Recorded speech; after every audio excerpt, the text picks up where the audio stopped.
అంతేకాకుండా వింటర్‌లో మనం మాయిశ్చరైజర్ అప్లై చేశాక కూడా మళ్ళీ 4-3 అవర్స్‌కి డ్రై అయిపోతుంది. అలాంటి స్కిన్ వాళ్ళు ఎలాంటి టిప్స్ చెప్తారు? మీరు సో ఎలాంటి అదే so it starts with me skin type ఏంటి అని ఐడెంటిఫై చేయడం. డ్రై స్కిన్ ఉంటుంది, కాంబినేషన్ స్కిన్ ఉంటుంది, ఆయిలీ స్కిన్ ఉంటుంది. ఆయిలీ స్కిన్ అంటే వాళ్ళ బాడీలోనే వాళ్ళ హార్మోన్స్ వల్ల, వాళ్ళ జెనెటిక్స్ వల్ల ఆయిల్ ఆర్ మాయిశ్చర్ అనేది ఎక్కువ ఫామ్ అవుతుంది ఫేస్ మీద. వాళ్ళకి లైట్ వెయిట్ మాయిశ్చరైజర్స్ చాలు. మరీ హెవీ అయితే ఆయిలీగా అనిపించేస్తుంది face. At the same time sunscreen కూడా మ్యాట్ ఫినిష్ వస్తున్నాయి, అంత ఆయిల్ అలా షైనీగా కనిపించకుండా. Those are ideal for them. Dry skin అనేది వాళ్ళకి తెల్లగా అయిపోవడం, మచ్చలు రావడం, బాగా డ్రై, మాయిశ్చరైజర్ పెట్టుకున్నాక హాఫ్ అన్ అవర్కే మళ్ళీ డ్రై అనిపించడం. వాళ్ళకి దెర్ ఆర్ స్పెషల్ మాయిశ్చరైజర్స్ సెరమైడ్స్తోనూ, ఓట్ మీల్తోనూ, గ్లిసరిన్తో. అవి మాయిశ్చర్ని లాక్ ఇన్ చేసి ఎక్కువసేపు 12 అవర్స్ అన్నా 24 అవర్స్ అన్నా it keeps the moisture intact. Combination skin అనేది రెండిటికి మధ్యలో. యూజువలీ టీ జోన్ ఆయిలీ అవుతుంది, అంటే nose, chin and forehead. మిగిలిన ఏరియా మైట్ బి డ్రై. వాళ్ళకి రెండిటికి మధ్యలో maybe moisturising sunscreen with matte finish or gel finish moisturiser వాళ్ళకి హెల్ప్ అవ్వచ్చు. సన్ స్క్రీన్, మాయిశ్చరైజర్ రెండు కలిపి వాడొచ్చా? రెండు. సో అగైన్ మాయిశ్చరైజింగ్ మన స్కిన్ రొటీన్లో మెయిన్గా 3 స్టెప్స్ ఉంటాయి. ఫస్ట్ క్లెన్జింగ్, అంటే ఫేస్ వాష్ చేసుకోవడం.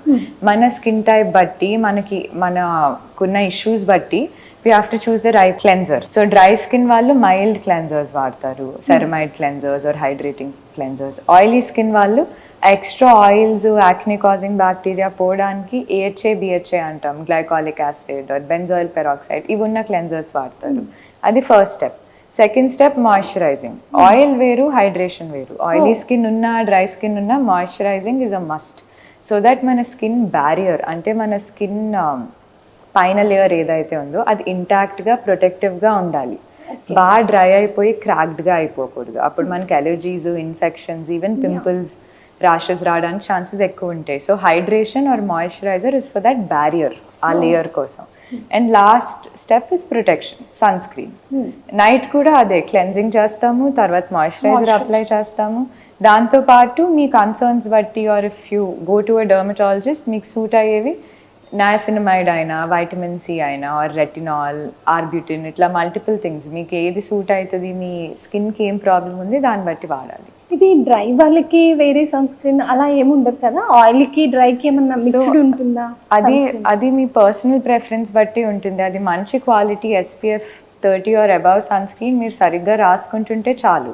కానీ ఫిజికల్ సన్ స్క్రీన్స్ అని ఉంటాయి, వాటికి ఫిజికల్ సన్ స్క్రీన్స్ ఎక్కువ వైట్గా ఉంటాయి. క్రికెటర్స్ రాసుకుంటారు చూడండి, చీక్స్ మీద, నోస్ మీద, అవి అందరికీ నచ్చకపోవచ్చు. కొంతమందికి ఇంకా ఎక్కువ హైడ్రేటింగ్ డ్రై స్కిన్ వాళ్ళకి అట్లా. సో ఇప్పుడు మన కాస్మెటిక్లీ ఇన్ని ప్రోడక్ట్స్ ఉన్నాయి కాబట్టి we are spoiled, we can choose. Acne prone వాళ్ళకి స్పెషల్ మ్యాట్, అలా షైన్ రాకుండా సన్ స్క్రీన్స్ ఉంటున్నాయి. అండ్ డ్రై స్కిన్ వాళ్ళకి బాగా మాయిశ్చరైజ్డ్ ఉంటున్నాయి. ఈవెన్ మేకప్ లాగా కనిపించే టింటెడ్ సన్ స్క్రీన్స్ కూడా ఉంటున్నాయి. అది రాసుకుంటే దాని మీద you don't have to apply makeup.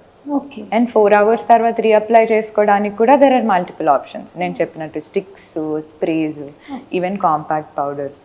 Serums హెయిర్లో కూడా మనకి ఆయిలీ, డ్రై హెయిర్స్ ఉంటాయి.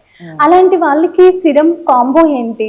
అందరూ వాడొచ్చు serum? So hair fall serums అనేది మనం స్కాల్ప్కి పెట్టుకుంటాం, హెయిర్కి కాదు. ఈ leave on serums it's for the texture. ఇప్పుడు మన హెయిర్ స్టాండ్స్ అయితే ఏవైతే ఉన్నాయో they are already dead, living tissue కాదు, జస్ట్ ప్రోటీన్ లేయర్స్ కదా. దానికి మన టెక్స్చర్ బట్టి, ఫ్రిజీనెస్ బట్టి లీవ్ ఆన్ సీరమ్స్ వాడొచ్చు.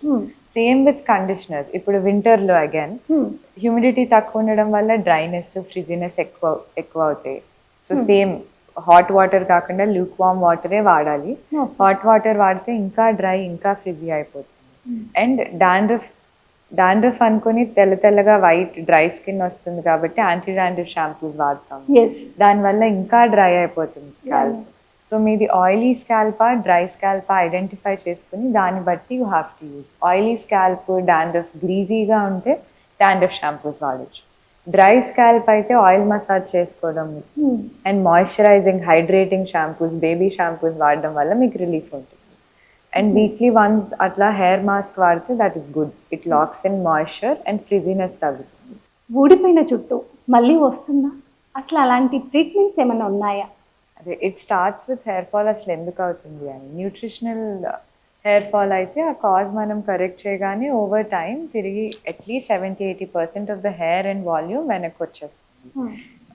It starts with blood test చేయించుకోవడము, మీ ఐరన్ లెవెల్ B12 అది తక్కువ ఉంటే ఆ టాబ్లెట్స్ తీసుకోవడం, అది కాకుండా హెయిర్ సప్లిమెంట్స్, హెయిర్ సీరమ్స్ వాడితే ఓవర్ 4 to 6 months హెయిర్ మళ్ళీ మీకు తిరిగి వస్తుంది. బట్టతల వచ్చే వాళ్ళకి మాత్రం ఓన్లీ టాబ్లెట్స్ సీరమ్స్ వల్ల ఎంటైర్లీ హెయిర్ తిరిగి రాకపోవచ్చు. ఇవి వాడడం వల్ల అట్లీస్ట్ ఉన్న హెయిర్ ఊడకుండా ఉంటుంది, ఫర్దర్ అది ప్రోగ్రెస్ అవ్వకుండా ఉంటుంది. బట్ ఊడిపోయిన హెయిర్ తిరిగి రావాలంటే PRP, GFC అని సర్టన్ ట్రీట్మెంట్స్ ఉంటాయి, దానివల్ల more hair can come back. కానీ టాబ్లెట్స్ సీరమ్స్ వాడుతూ ఈ ట్రీట్మెంట్స్ కూడా తీసుకుంటేనే మాక్సిమం రిజల్ట్ ఉంటుంది. ఇవేంటంటే మీ బ్లడ్ తీసుకొని దానిలో ప్లేట్లెట్స్, గ్రోత్ ఫ్యాక్టర్స్ని ప్యూరిఫై చేసి మళ్ళీ స్కాల్ప్లోకి ఇంజెక్ట్ చేస్తాం. That promotes new hair growth. Every month చేస్తాము, అరౌండ్ 4 to 8 సెషన్స్ చేయాల్సి వస్తుంది. సో ఓన్లీ టాబ్లెట్స్తో రెస్పాండ్ అవ్వని వాళ్ళకి ట్రీట్మెంట్స్ ఆల్సో వేయాలి. ఇలాంటి ట్రీట్మెంట్స్ వల్ల హెల్త్ కాస్లో ఏమి ఇష్యూస్ రావా? అంటే ఫర్దర్గా ఏమి ఇష్యూస్ రావా? అంటే తెలియని భయం ఉంటుంది కదా. అవును, డెఫినెట్లీ. సో PRPతో ద బెస్ట్ పార్ట్ ఇస్ మనం బయట నుంచి ఏమి ఇవ్వట్లేదు, మీ బ్లడ్నే ప్యూరిఫై చేసి గ్రోత్ ఫ్యాక్టర్స్ ఎక్స్ట్రాక్ట్ చేసి వీఆర్ గివింగ్ ఇట్ బ్యాక్.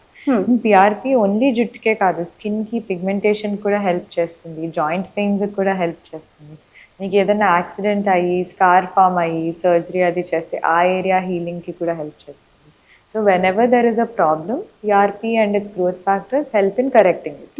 అట్లానే హెయిర్కి కూడా. సో అదర్వైజ్ ఏమి PRP is actually దాన్ని ఏమంటారు, it is almost a fix for everything. A issue ఉన్నా సరే రిపేర్ కావాల్సినప్పుడు PRP ఇస్తే ఇట్ కరెక్ట్. అది ట్రీట్మెంట్ కంప్లీట్ అయిపోయాక మళ్ళీ దానికి ఎలాంటి ప్రికాషన్స్ తీసుకోవాలి? అంటే మళ్ళీ మనకి న్యూ హెయిర్ అనేది ఫామ్ అవుతుందా స్కాల్ప్స్ మీద? సో జెనెటిక్ ఇష్యూస్లో, బట్టతల కేసెస్లో మాత్రం ప్రికాషన్స్ ఎప్పటికీ తీసుకోవాలి. మీకు జుట్టు కావాల్సినంత వరకు మీరు సీరమ్స్ వాడాలి, yearly twice or yearly thrice treatments కూడా చేయించుకోవాల్సి వస్తుంది సివియర్ అయితే. కానీ ఈ nutritional deficiencies or post pregnancy, Covid తర్వాత ఇట్లాంటి హెయిర్ ఫాల్ కేసెస్ మనం ట్రీట్మెంట్ ఇచ్చి వాళ్ళకి జుట్టు రావడం స్టార్ట్ అయ్యి వాళ్ళ వాల్యూమ్ వాళ్ళకి తిరిగి వచ్చేసాక వాళ్ళు healthy diet, healthy life style maintain చేస్తే చాలు. స్పెసిఫిక్గా జుట్టుకి ఎక్కువ ఏం చేయక్కర్లేదు.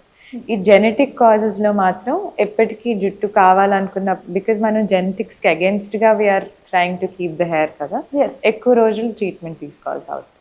అంటే హెయిర్ ఎక్కువ డాండ్రఫ్ వల్ల ఊడే వాళ్ళు ఎలాంటి జాగ్రత్తలు తీసుకోవాలి? సో డాండ్రఫ్ ఎందుకు వస్తుందంటే ఆయిలీ స్కాల్ప్, మన బాడీలోంచి ఆయిల్ ఎక్కువ ప్రొడ్యూస్ అయ్యి ఆ ఆయిలీ స్కాల్ప్లో ఫంగస్ గ్రో అవుతుంది, మ్యాలసీజియా అని. అది గ్రో అయ్యి అట్లా పొడి పొడిగా డెడ్ స్కిన్ ఫంగస్తో పాటు కలిసి అలా వైట్గా వస్తుంది, దాన్ని డాండ్రఫ్ అంటారు.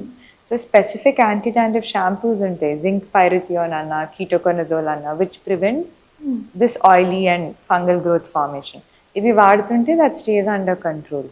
కానీ యాంటీ డాండ్రఫ్ షాంపూస్ వల్ల చాలాసార్లు హెయిర్ డ్రై అయిపోతుంది, బికాజ్ అవి ఆయిలీనెస్ తగ్గిస్తాయి కదా, హెయిర్ ఫ్రిజీ అవ్వడం, డ్రై అవ్వడం అవ్వచ్చు. So what you can do is, initially dandruff ఎక్కువ ఉన్నప్పుడు దాన్ని కంటిన్యూస్గా వీక్లీ థ్రైస్ అట్లా వాడచ్చు. తగ్గిపోయాక వీక్లీ వన్స్ మెయింటెనెన్స్ కింద అది వాడి మిగిలిన సార్లు మీ కాస్మెటిక్ షాంపూ వాడితే your texture also stage. At the same time ఆ షాంపూతో హెయిర్ అంతా వాష్ చేయకుండా ఓన్లీ స్కాల్ప్కే వాష్ చేసి రిమైనింగ్ హెయిర్కి మనం రెగ్యులర్ సల్ఫేట్ ఫ్రీ షాంపూస్ అట్లా వాడినా సరే హెయిర్ టెక్స్చర్ పాడవకుండా ఉంటుంది. At the same time dandruff తగ్గుతుంది.